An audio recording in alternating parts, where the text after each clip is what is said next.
If there's one thing the entire anime industry is built upon, it's compromise, and if there's one thing that fuels mainstream anime discourse, it's unreasonable expectations, and as you'd expect, those two things go together like peanut butter and a gallon of battery acid. Unrealistic expectations plague every form of media ever, but if we zero in on anime, or more specifically, production values of anime, we see an interesting phenomena. Over the past half a decade, give or take, the casual fans' awareness of animation quality has gone up. It's like they gained sentience for the first time. It's like their third eye opened and they realized there's more to an anime than the writing. And that's a good thing. Sure, this increased awareness has led to a plethora of mind-numbingly moronic takes being plastered all over the internet, and to unsavory behavior such as fans harassing staff members online. But at the same time, this awareness has allowed the casual fan to explore yet another dimension of anime, leading to an increase in appreciation for both the artists involved with the medium and the art form itself, and also the studio for some reason. Anyway, long story short, this increased awareness has its pros and cons, but at the end of the day, it is what it is. I can't in good conscience tell you what you should and shouldn't pay attention to while watching anime. That's entirely your business, but this awareness and appreciation lead to expectations. And since most people aren't exactly aware of the inner workings of the anime industry, these expectations are often entirely unreasonable with no basis in reality. It took us a while, but that's what this video is about. Expectations. We all have them, and they often lead to disappointment. You expect a show to look good, and I cannot sit here and pretend like that's not normal. Everybody does that, especially if the show in question is an adaptation of a source material you are fond of. That's perfectly normal. I myself have been disappointed countless times by anime and their production value or lack thereof. The Angel Next Door spoils me rotten, Berserk of Gluttony to name a few. Wanting an anime to look good is perfectly normal. That's not what this video is about. I'm not asking you to shut up and accept a substandard product. I don't do that, so why should you? It's entirely within your rights to expect an anime to look good. The problem, however, is that most people are clueless as to what a good-looking anime is. They are unable to distinguish between good-looking and literally the highest level of quality TV anime has ever seen. People hold shows, especially popular ones, to unfathomably high standards, and that is what this video is about. Shows like Jujutsukaisen, Mob Psycho, Chainsaw Man, etc. aren't simply good-looking. They are literal benchmarks of quality. They are generational works of art. You cannot expect that level from generic shonen adaptation 101. You just can't. That part should be obvious. It's like expecting every restaurant you visit to serve 3 Michelin star meals. It doesn't make sense. So then, what is a good-looking anime? Well, it's a show with a distinct visual identity and the ability to execute that look. Of course, that doesn't mean every show must look as unique as, say, Ping Pong the animation, but shows should preferably have a distinct look, and everything that constitutes that look should be executed well. That's all there is to a good-looking anime. Everything else is extra. Shows like JJK, Mob, etc. are outliers. Alright, sure, you don't expect that level of quality from a show, but why is expecting constant action animation in an action anime considered unreasonable? Why is the go-to method of animating dialogue the mouth flap? Why should the bare minimum be considered satisfactory? Why is that the baseline? Am I not the one who said production value matters even more than the story? Am I not being a hypocrite? Well, to answer that, we need to talk about the anime industry as a whole, and once we are done, a lot of animation-related happenings will start to make sense, recent or not. Of course, this is a topic I've covered in detail multiple times before. This is an abbreviated version. In the modern world, an average anime doesn't look average, it looks mediocre. I know that sounds like a paradox, but it's true. The balance between good and bad-looking anime is practically non-existent. The number of intermediate, good but not great-looking shows has gone down significantly, and as a result, the average quality of the medium has deteriorated. Trust me, I know. I watch upwards of 25 shows every season. If anyone scrapes the bottom of the barrel, it's me. Too many shows, leading to less time being allotted for each project, leading to staff being stretched thin, leading to the industry relying more on inexperienced talent and convenient alternatives to raw skill. You get the idea. Ultimately, all of this leads to an industry-wide decrease in drawing quality and layout complexity, and an all-around increase in the number of anatomical errors and perspective issues popping up. Just in general, it's a mess. Like I said near the start, the entire industry is built upon compromise and corner cutting. Damn near every single anime you watch fights a long uphill battle before making it to your screen. Anime starts with a vision, an audiovisual idea that belongs either to one person or a small group of people. This vision then goes through a large number of steps, production pipelines, and people, and ultimately only a fraction of this vision makes it to the final product. And that's an optimistic number. It's not uncommon for the directorial vision to be lost entirely. The less time a production has, the more it needs to be fragmented. You have the series director. He is the creative lead. He's the guy with the idea. He's the guy with the vision, but he doesn't direct everything himself. Episode directors and storyboard artists handle direction and shot compositions at an episodic or sectional level. Then comes the animation, and of course the directors cannot draw every single frame themselves, so we have animators. But that alone obviously doesn't get the job done, so we divide animators into key animators and in-between animators. Key animators draw the pivotal frames, and in-between animators fill in the blanks. But that isn't enough either. Key animators usually don't have the time to clean up their own works, so they are further divided into layout animators and second key animators. The latter handle the cleanup. Because of this, the original artistic nuances of the animator are often lost. Still, if there are so many animators involved with an episode, how come the final product manages to look somewhat consistent? Well, enter animation directors, or ADs for short.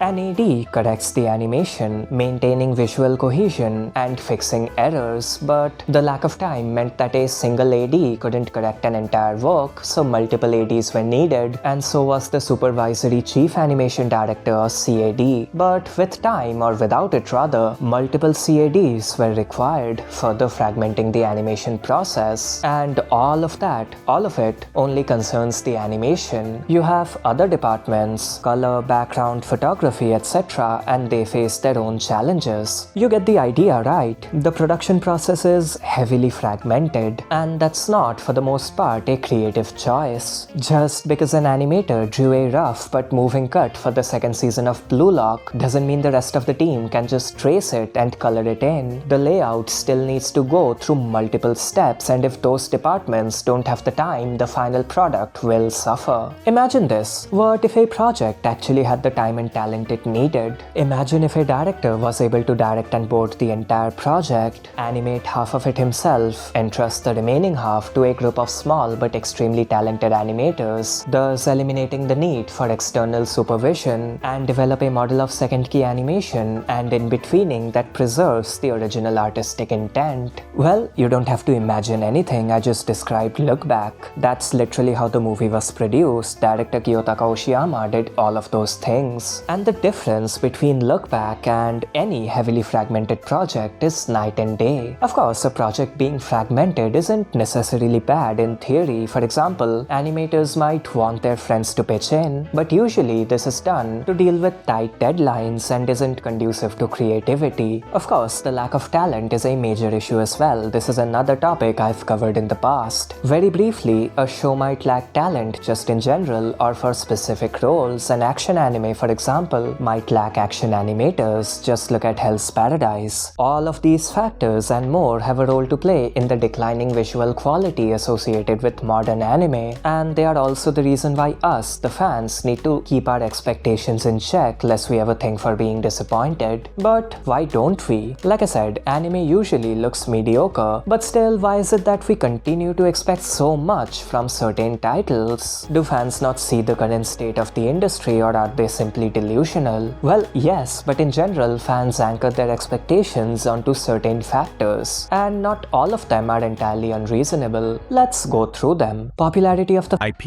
is a significant factor. A major, widely read source material will obviously have a larger fan base and therefore have a larger percentage of casual fans, and like I said, these fans and their newfound awareness of production values will want their favorite IP to look as good as humanly possible without any knowledge of or consideration for the behind-the-scenes circumstances. The upcoming Sakamotodays anime is a perfect example of this. I have no personal attachment to this series, I haven't read the manga, so I think I can be objective. The anime, based on the trailers, looks good. It has a strong, well-defined style, a few cool cuts of animation, and an all-around fun look. Fans, however, are disappointed. Since it is a shonen adaptation, they are mentally comparing it to Jujutsukaisen or other IPs of that nature, and like I said near the start, that is a stupid thing to do.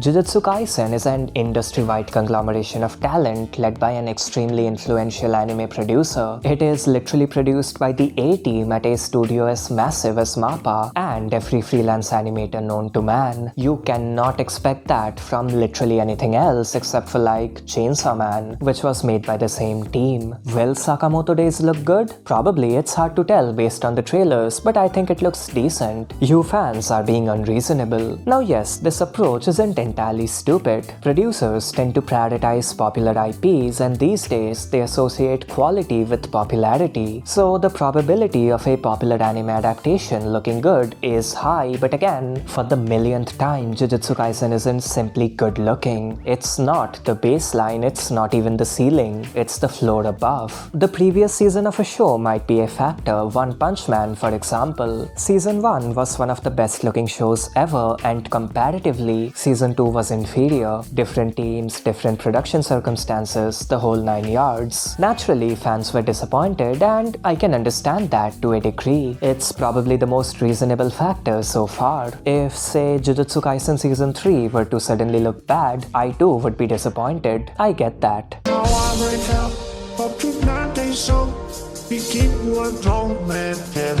Another factor fans love clinging to is the studio involved. Circling back to that Sakamoto Days example for a second, fans started hating on the show even before they got their first glimpse at the anime because the studio got leaked and it wasn't one of those big boy names. But if you followed this channel for a while, you'd know that the studio name means very little. Except for a few select companies like Ufotable, Kyoto Animation and Trigger, studios are usually a mess of production lines with talent coming and going all the time. The studio that made this also made this, the studio that made this also made this, you get the idea. Yes, the studio isn't entirely irrelevant. They usually have certain connections and access to certain talent via studio-specific producers, and they might also be a part of the production committee, and those factors can affect the quality of a show. But in the grand scheme of things, as far as the creative side is concerned, a studio is simply a building in which an anime is produced. Some fans, the more informed kind, anchor their expectations on the core staff. Their minds are capable of comprehending the fact that a building doesn't have arms and therefore can't draw. So they look at the talent involved instead, and that is reasonable but not entirely reliable. It can be misleading. The recent Vistoria, for example, was directed by Tatsuya Yoshihara, one of the best action directors of our time, but outside of the first episode, the show didn't really reflect that. One of the episodes was storyboarded by the one and only Itsuki Tsuchigami, but it didn't exactly look eye-catching, especially considering the fact that Tsuchigami in the past has been responsible for some of the best action episodes ever. Why is that? Because even if Tsuchigami storyboarded the most insane episode ever, who would animate it?